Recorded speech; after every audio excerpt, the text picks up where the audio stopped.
আমি আপনাদের সাথে একটা তেহারির রেসিপি শেয়ার করব। আমি কিভাবে আমার বাচ্চাদের এই তেহারিটা রান্না করে দেই।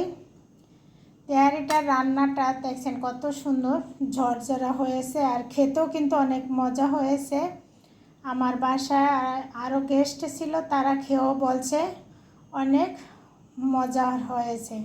তা আমি কিভাবে এই রেসিপিটা করি আপনারা দেখতে থাকেন। হ্যালো এভরিওয়ান, আসসালামু আলাইকুম।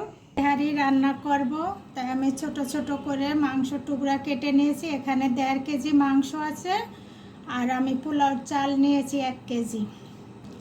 এখানে আছে জিরা গুঁড়া, ধনিয়ার গুঁড়া, লবণ, আদা, রসুন সব এখন দিয়ে দেব আমি। আর এই মশলাটা আমি বাসায় করে নিয়েছি, তেহারির মশলাটা, এটাও আমি এখন এখানে দিয়ে দেব। অল্প করে একটু পেঁয়াজ বেরেস্তা দেব। মেখে নেওয়া শেষ, আমি আধা ঘন্টার জন্য রেস্টে রেখে দেব। পেঁয়াজ কুচি দিয়ে দিলাম। পেঁয়াজ ভেজে নেওয়া শেষ, এখন ম্যারিনেট করা যে মাংসটা ছিল আমি এটা এখন দিয়ে দেব।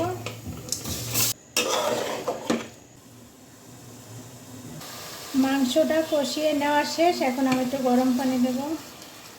ঢেকে দিলাম। মাংসটা সিদ্ধ হয়ে গেছে, এখন ঝোলটাও টেনে গেছে। এখন আমি একটু গুঁড়া দুধ দেব।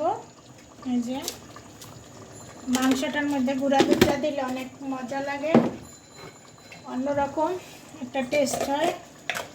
চিনি দিলে আর একটু টেস্ট ভালো হয় বিরিয়ানিতে।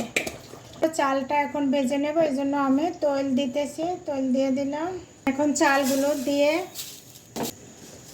চালটা একটু তৈলের সঙ্গে ভালো করে ভেজে নেব। তাহলে পোলাওর চালটা ভালো করে তৈলের সঙ্গে ভেজে নিলে পোলাওটা ঝরঝরা হয়, ভাতটা ঝরঝরা থাকে। এই চালটা আমি প্রায় 10 মিনিটের মতো ভেজে নিয়েছি। দেখেন এই যে এই তেহারির মাংসটা দিয়ে দেব। মিক্স করে নেওয়া শেষ, এখন আমি গরম পানি দিয়ে দেব। একটু লবণ দিয়ে দেব, কয়েকটা কাঁচামরিচ দিয়ে দেব। এখন ঢেকে দেব, দমে রেখে দেব। ঘিটা এখন দিয়ে দেব।